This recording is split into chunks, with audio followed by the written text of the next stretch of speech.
What's up, everybody? I'm Thomas J. Bleza, and welcome to the Right Mindset. Today, it's all about change.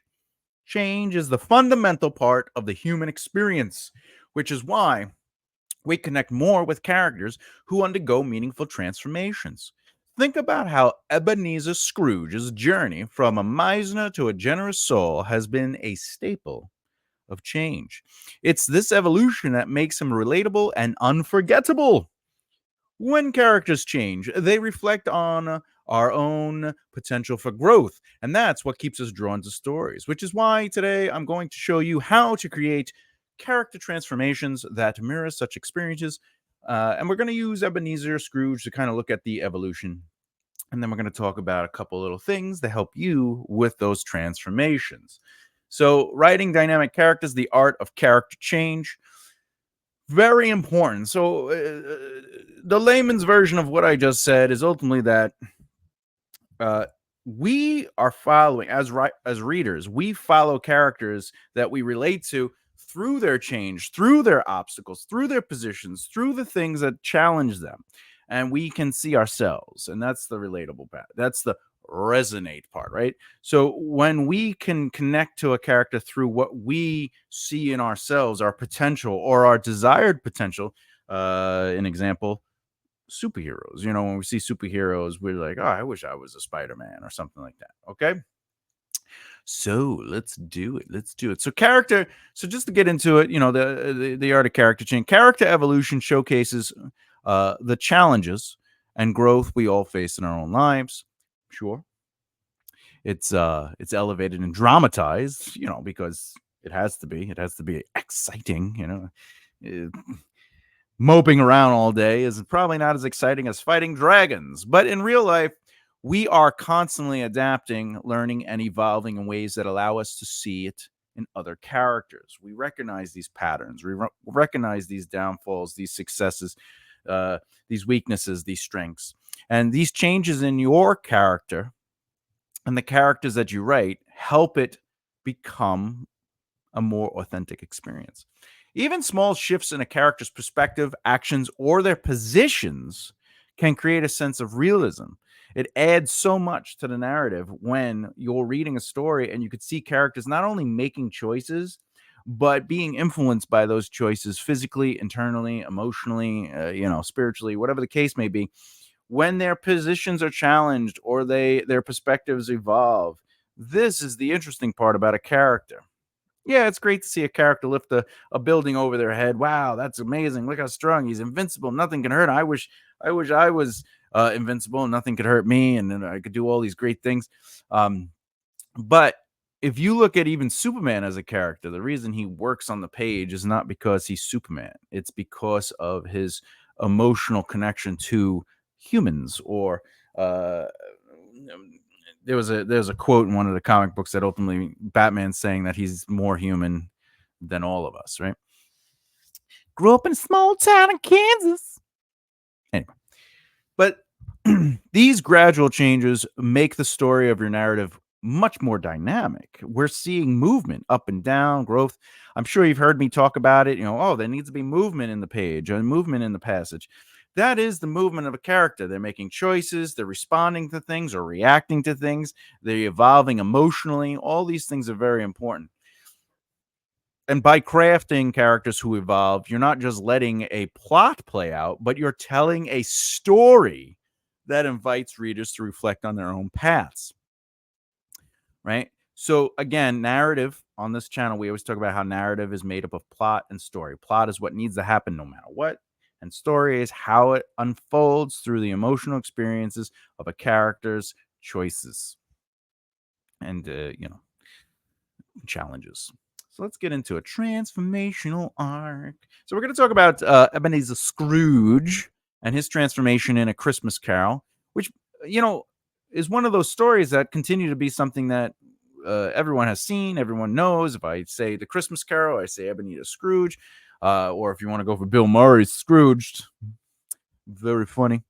Um, there's something magical about it. And whether you believe in Christmas, celebrate Christmas or not, whatever the case may be, uh, it's that growth, seeing your life going from a strong stance. He has a very strong position in the beginning of the story, and then challenging those positions one element at a time, and it just molds him down to make a choice to be like, no, there's more to live for. All right. So his initial state is he's an old miser and isolated. Guy doesn't want to give away his wealth. He's a hoarder, you know. And Scrooge is introduced as a man who despises Christmas and the human connection. Now, we learn later on in the story that he cut himself off from human emotion and connection for a very specific reason.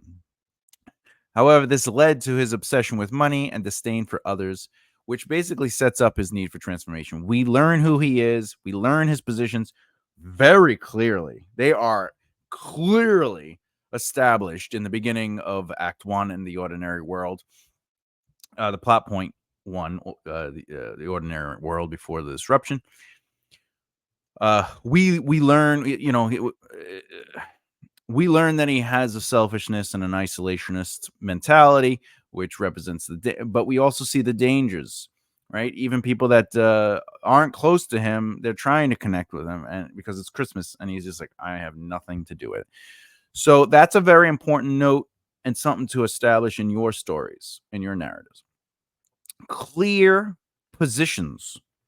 When we know and understand what a character's clear positions are, we then understand, or at least we start to understand their motivations. And by the time the story really kicks in and we're in Act 2, we need to, as readers, understand not just the positions, but their motivations that hold them to those positions, because you want to constantly be challenging those positions. You can do that in Act 1, but Act 2, you definitely should be challenging everything you set up in Act 1. Okay? You should be challenging it to the point where when the midpoint conflict comes, the truth of the reveal is lie. The truth of the lie is revealed, and everything they truly believed in their positions, not everything, but the strong positions are challenged to the point where, like, wow, maybe I was wrong, you know? All right. Now, obviously, the inciting incident is the encounter with the ghost of Christmas Past. All right. So the ghost that takes Scrooge on a journey through his own memories, showing him scenes from his childhood. Well, all right. This isn't the inciting incident. This is directly after the inciting incident because, not directly, but this is Act 2. And the reason is because Act 2 challenges everything that was set up in Act 1. The inciting incident is actually when his ex-partner, his dead ex-partner, comes and goes, "You will be seen by 3 ghosts." So this is like the first ghost, which starts Act 2, right? And this ghost basically takes Scrooge on a journey through his own memories, showing him scenes from his childhood and early adulthood. What we notice is that he sees himself as a young, lonely young boy, then as a man who once loved and was loved in return. These glimpses into his past force him to confront the choices he made that led to his current state, such as choosing wealth over the love. One of the key scenes to remember about this is Scrooge witnesses the moment he lost his fiancée due to his greed. He begins to understand how his choices have isolated him. Not that people abandon him, but his choices have pushed people away. And this painful realization sparks the first step in his transformation as he recognizes the depth of his regret and the missed opportunities for happiness. It happens, right? So what is this teaching you about your narrative? Well, in Act 2, especially if you break Act 2 down into 3 parts, it's basically the new world, and you're challenging him as the rising action to the midpoint conflict.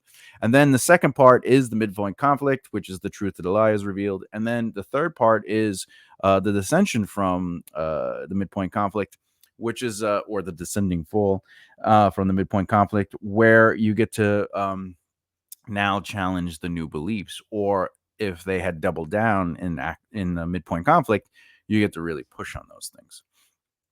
Another point that happens in Act 2 is the confrontation with the ghost of Christmas presents, right? Scrooge is shown the joy and warmth of others, particularly those who celebrate Christmas with love and generosity, like the Cratchity family, right?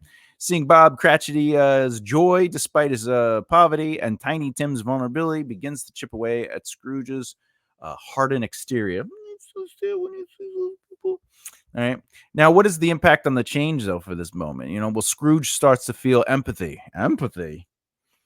Realizing that wealth cannot replace the value of human connection. This experience builds on his encounter with the ghost of Christmas past, deepening his awareness of what he has lost by prioritizing money over people. Now, remember, the lesson here is that you're always building on what came before, and you're also creating movement for what's going to come next, right? And that's how we earn reveals, or how we earn transformations. Just because something happened doesn't mean it's no longer affecting them. The ghost of Christmas past continues to influence him because his choices and his positions are creating a malleable change that also influence how he sees new information. So when you're working on your characters, remain aware of everything that has come before, because it affects and influences the behavior of physically, emotionally, etc., and etc. And then we have this crazy final transformation with the ghost of Christmas yet to come. Now, this is also a scary, harrowing moment in the story, right? So this ghost shows Scrooge his lonely and forgotten death, and ultimately the consequences of his choice. He's witnessing the bleak future that awaits him if he continues down his current path. Scrooge is overwhelmed with fear and regret. Now, this creates the turning point for him. This is the fear of dying unloved and alone, which is the catalyst for Scrooge's commitment to change. He has a fear of being miserable. By confronting the worst possible outcome of his life choices, he finally resolves to alter his ways and embraces a new way of living. So, if you notice, he has 3 acts. In Act 2, there's 3 acts, right? There's ultimately the past, the present, and the future. So the past sets up what this is going to be for him. The present is the midpoint conflict of his journey, of his character arc, which is basically challenging everything he thought he knew. It's the truth of the lie revealed. He's learning that wealth does not take away human connection. Wealth is not a substitute for human connection. Human connection is so powerful. So he believed in wealth over human connection, and now that is completely being challenged. But then we have to find a solution to that regret. And he goes, oh, listen, I'm learning this new thing. I see it for myself. But I can have that, can't I? And then it goes, I don't know. If you keep down this path, this is where you're going to end up. Alone and dead. Redemption and newfound generosity. Now awakened. Did I miss it? Did I miss Christmas? Go get the biggest turkey. Awakened by he has a second chance, Scrooge, and he emerges and he's like, wow, life is different. So he becomes generous, caring, he's full of gratitude, he's embracing Christmas spirit. And you see this through his actions. Now it's old story. If we're talking about the movie, it feels very quick, but the story itself has a little bit more of a little breathing room, but Scrooge's evolution is complete, and it feels both authentic and satisfying. Because we feel, okay, look, we can change. The Christmas spirit has power, But through these stages, Scrooge's transformation feels earned because we're watching slow evolution. Isn't just like, I am wealthy, I'm a miser, and then it's like, oh, ghosts, I am good. Now his positions need to be challenged. His motivations need to be challenged. His understanding of life needs to be challenged. And basically, each ghostly encounter forces him to confront a different aspect of himself, which gradually breaks down his defenses and guides him towards redemption. Because remember, even the past, he's like, but he's like seeing moments and he's having little tiny moments, but he's still like, and by layering your changes to your character arcs. And remember, you have more than one character in your narrative. If all the change and effort is going toward your main character, you're forgetting about your side characters. And you want to kind of play with everybody, you know? Watch out for when you're writing and doing this. These are things that, what? Spelled that wrong. Watch. Okay. Watch out. Watch out. Watch out. Watch out. Watch out. Watch out for. Okay. Boop. All right. I'm sorry about that. Watch out for abrupt changes. If your character's change feels too rapid, readers would probably be like, I don't know, this seems a little convenient. So you want to make sure that there are steps that lead to this transformation, and it isn't transformation for transformation's sake. I need the person to be happy and good. Character consistency or inconsistency. Growth doesn't mean abandoning established traits. Instead, you want to change. Change should build on who your characters already are. So remember, just because one position changes or one motivation changes doesn't mean who they are fundamentally changes. Everything is relative, and you have to keep those things in mind. All right, somebody who's sarcastic and standoffish and keeps people at arm's length might eventually put down the walls, but still be sarcastic. You know what I'm saying? You want to balance external and internal factors. External events might spark change, but the real transformation comes from within. Don't rely solely on external circumstances. Show how your characters process and react to events. Show how your characters process and react to these events. What's the takeaway, and is there an exercise? There might be. Takeaway: use foreshadowing and seeding. You want to introduce consistently, small hints early on that suggest your character has the potential to change. These hints can be thoughts, behaviors, or external events that reveal cracks in their current mindset. For instance, if a character is rigid and uncompromising, you could foreshadow their transformation by showing them react differently to a minor challenge, hinting at an openness to change. So again, when we talk about challenging positions, they're either going to completely change, somewhat change, or not change at all. If they don't change at all, they double down. The complete change isn't necessarily like, I talk about this often, so I like to use it. So if I'm not a Jets fan, and I'm in a relationship with someone who is a Jets fan and their family is a Jets fan, the complete change is that I'm going to celebrate the Jets because I want to spend time with the person I love and their family. But it doesn't necessarily mean that I completely changed into a Jets fan. It's just a different perspective on it. I'm not really a Jets fan, but I love my family. I love my extended family. I love this person I'm with. And that's the change, is that they're going to fully support the Jets for another reason, though. Right? So they're not just going, oh, I guess I like the Jets now. There's another, their complete change is for something else. And that's how they justify the complete change. That doesn't mean they won't eventually become full-fledged Jets fans, but now their position is completely changed to they are celebrating the Jets, but for this reason. And that's the motivation, is I love the person I'm with and their family. I want to, right? So, but you can continue to play with that, and eventually it'll earn the fact that, you know what, maybe I am a Jets fan. I'm not. Giants. Technically, I'm a Dolphins fan because there's Dolphins. All right. Show incremental shifts in behavior. Okay, so this is the takeaway: is gradually transform your characters. Always think about how can you gradually do it. If a character is learning to be more compassionate, you could show them performing small acts of kindness, each one slightly more meaningful than the last. You got to be nice to everyone. Doesn't mean that the character is nice in the next scene. It could be that they try to be nice in the next scene and they fail at it, or their niceness comes off unauthentic or inauthentic. Unauthentic. You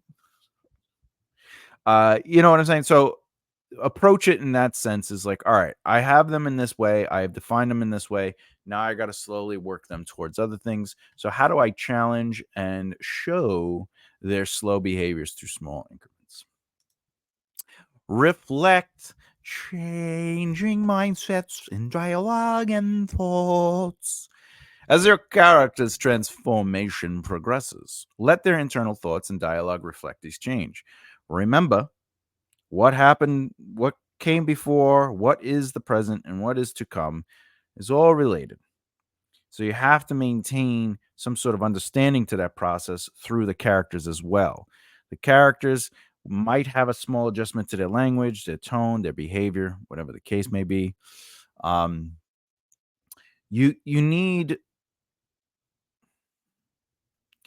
you need to make the reader aware that these changes are happening. So the way you do it is through a character. You show their behavior changing, you show them thinking about it, you show that's called process.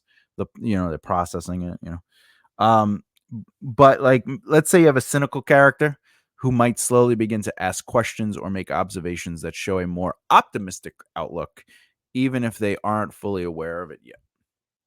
Remember, as positions change completely, somewhat, or not at all, where they end up doubling down, you want to reflect that in the behavior and the words with what they do and don't do, say and don't say. And finally, for tie each step to an external trigger. Change often results from an interaction before. All right. My brain is going crazy. All right. Change often results from the interaction between external events and internal reactions. So use events in your plot to challenge your character's beliefs and force them to adapt, make changes through choice. For example, if they're learning to be more trusting, you could gradually introduce people or situations that test their mistrust, helping them take one step at a time toward opening up. Oh, I can trust this person.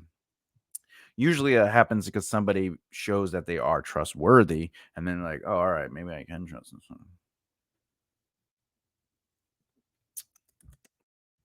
Quick exercise. Uh, so basically take a scene you're working on or start from scratch and just play with a page and try to think about ideas. But you could take a work in progress and think about what your characters' positions are and what's important to them. From there, basically revisit the scene or scenes and incorporate one or two subtle clues that suggest where the character's journey is heading. Additionally, go back and seed moments within earlier scenes. Both these things could be accomplished by adding a small action, a fleeting thought, or a line of dialogue that plants a seed. Now, for eventual growth.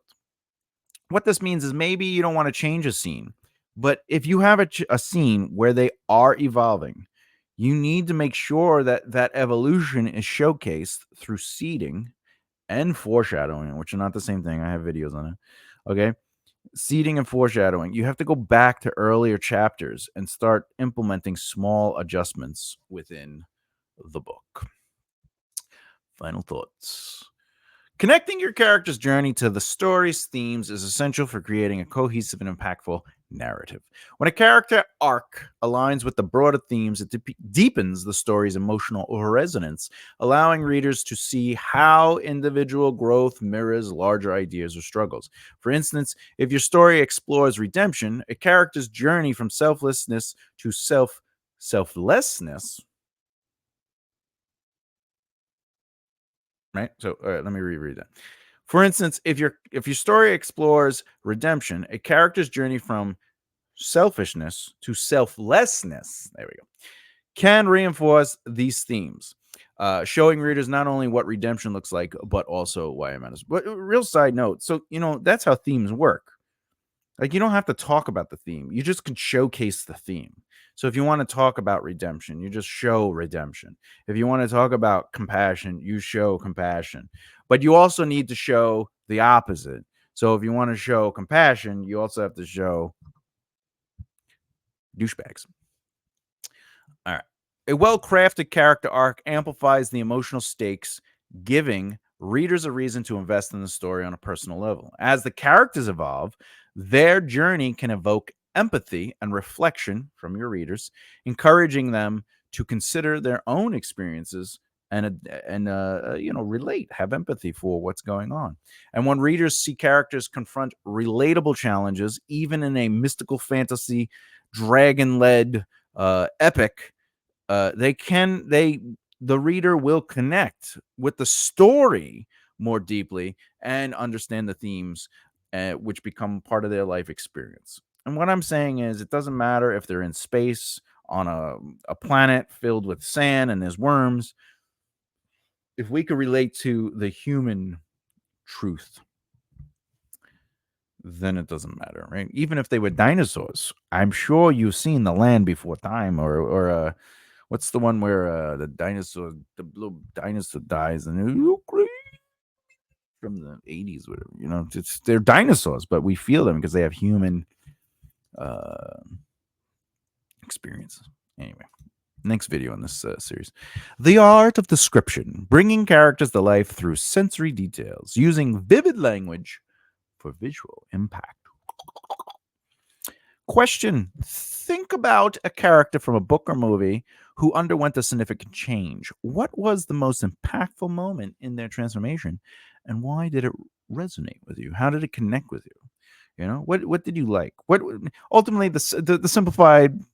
Did you watch a movie or read a book and you're like, oh, I love the change from them going from this to that, and why did you like it? Let me know in the comments below. If you like what you saw today, or maybe you've seen a couple videos, but you just haven't done so already, please subscribe and hit the bell icon so you don't miss out. And maybe some thumbs up. The thumbs up really help, truly. Anyway, hey, keep developing the right mindset. I'll see you next time. Bye.